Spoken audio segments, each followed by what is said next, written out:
Today we're going to talk about what it means to be alive. On this slide we have 3 things which are alive, but which you may not recognize immediately as being alive. We'll come back to them later and discuss what they are. How do we recognize things that are alive?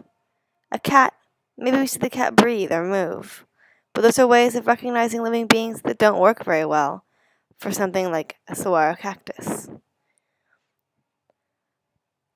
These are watermelon seeds. It may be unclear to you whether these are alive or not, but maybe after we have discussed the characteristics of living beings, it will become more clear. In this slide, we have a cartoon where one man is asking another man, what is the meaning of life? And the wise man says the dictionary definition of life, which is actually quite a mouthful because it's not easy to define. It is as follows: the condition that distinguishes organisms from inorganic objects and dead organisms, being manifested by growth through metabolism, reproduction, and the power of adaptation to the environment through changes originating internally. What characterizes living beings? Well, reactions to the world around you. In class, when I asked you guys how you would recognize that the cat was alive, many of you mentioned that the cat would move, react, respond to poking, or that you could measure his heart rate, all of which are the animal responding in some way to stimuli. In the bottom, we have a cartoon. I told you guys the story of Pavlov's dog, which was a way of a scientist named Pavlov measuring how animals respond to the environment around them. In the case of Pavlov's dog, the dogs were actually trained to respond by salivation to the sound of a bell, because every night before dinner, the scientist would ring a bell. Another characteristic of living beings that is less obvious to the naked eye is metabolism, which are the chemical reactions that sustain life. There are a lot of chemical reactions, and you can see these on this slide, basically consisting of cells taking in and releasing energy. Although you guys did not necessarily think of metabolism when you said that you would recognize living beings by breathing, color, pulse, scent, or temperature, that is often what you are recognizing. For example, the breath is an important part of the chemical reactions that sustain life in our cells. And the color of our cells, for example, the color of a saguaro cactus being green as opposed to brown, is because of the chlorophyll that are carrying on the chemical reactions that sustain its life.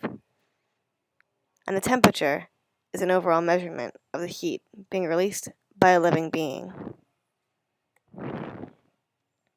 An important characteristic of living beings is organization. Living beings are made of one or more cells. Here we have a paramecium. It is a single-celled organism, but you can see that even it, one cell, is organized. Inside of it are the organelles it uses to process energy and release wastes, and it is separated from the environment by a membrane. However, you and I are composed of many types of tissue. See, for example, the connective tissues. You can think of how your skin and your bones are different, but even the skeleton is made up of many types of tissue, ranging from bone to the cartilage that makes up your nose, to the fibrous tissue like tendons that connect your bones together. And these tissues, along with many more tissues, organize you into an entire being.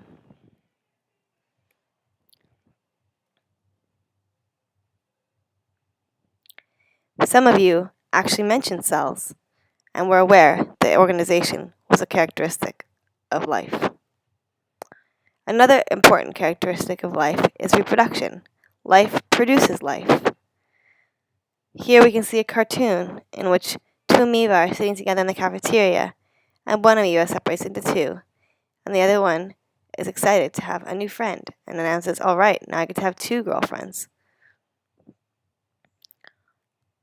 Many of you recognize that reproduction was an important characteristic of life and stated reproduction itself as being important. Others mentioned the process of reproduction as being important. For example, when you mentioned the fruits on the cactus.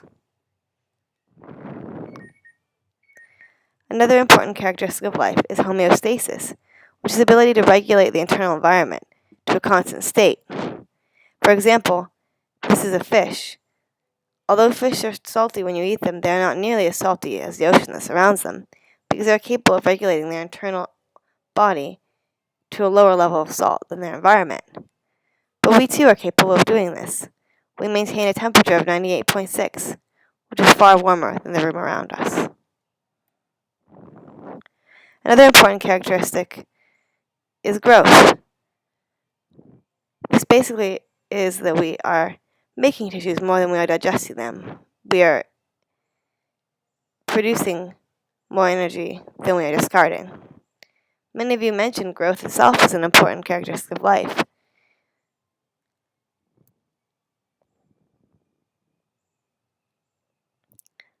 A final characteristic is adaptability, which is change over time with response to the environment. Although this is not one that occurred to you guys immediately, hopefully over the course of the year it'll become more clear how adaptability is an important characteristic of life. Creatures, over many, many years, adapt to their environment and change